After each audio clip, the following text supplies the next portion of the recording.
మరో విచిత్రం కూడా చెప్పాలి. మరో విచిత్రం ఏమిటనంటే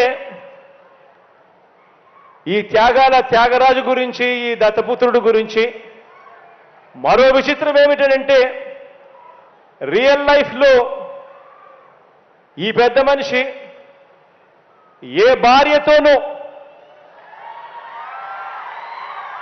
ముచ్చటగా కనీసం 3-4 సంవత్సరాలైనా కూడా కాపురం చేసి ఉండడు. ఈ మ్యారేజ్ ఇస్తారు.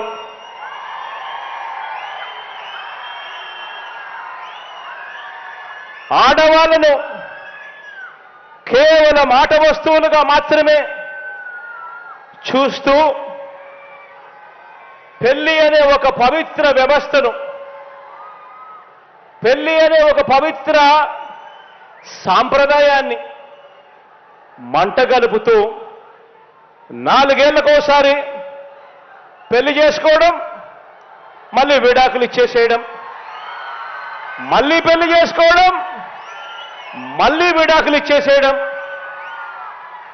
ఏకంగా కార్లను మార్చినట్టుగా భార్యలను మారుస్తా ఉన్న ఈ పెద్ద మనిషి 3 సంవత్సరాలకు 4 సంవత్సరాలకు భార్యలను మారుస్తా ఉన్న ఈ పెద్ద మనిషి ఇప్పటికే 3 భార్యలు అయిపోయారు అని అంటే ఆలోచన చేయమని అడుగుతా ఉన్నా. ఈరోజు మనమంతా ఉన్నాం. నాకైతే 2 ఆడపిల్లలు ఉన్నారు. మనమంతా కూడా ఆలోచన చేయాలి.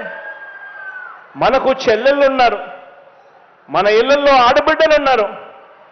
ఇలాంటి వాళ్ళు నాయకులు అవుతే, ఇలాంటి వాళ్ళు ముఖ్యమంత్రులు, ఎమ్మెల్యేలు అవుతే, ఇలాంటి వాళ్ళను ఇన్స్పిరేషన్గా తీసుకొని 4 ఏళ్లకొకసారి 3 ఏళ్లకొకసారి ఇదే మాదిరిగా ప్రతి ఒక్కరూ కూడా చేయడం మొదలు పెడితే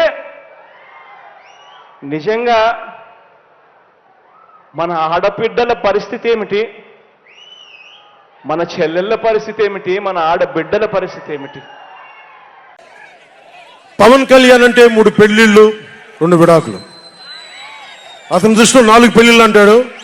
మరి 4వ పెళ్ళం ఎవరో తెలియదు, జగన్ ఏమో నాకు తెలియదు. మరి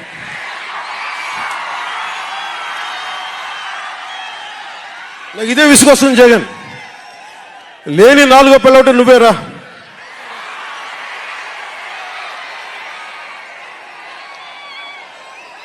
నేను ఎప్పుడైనా సరే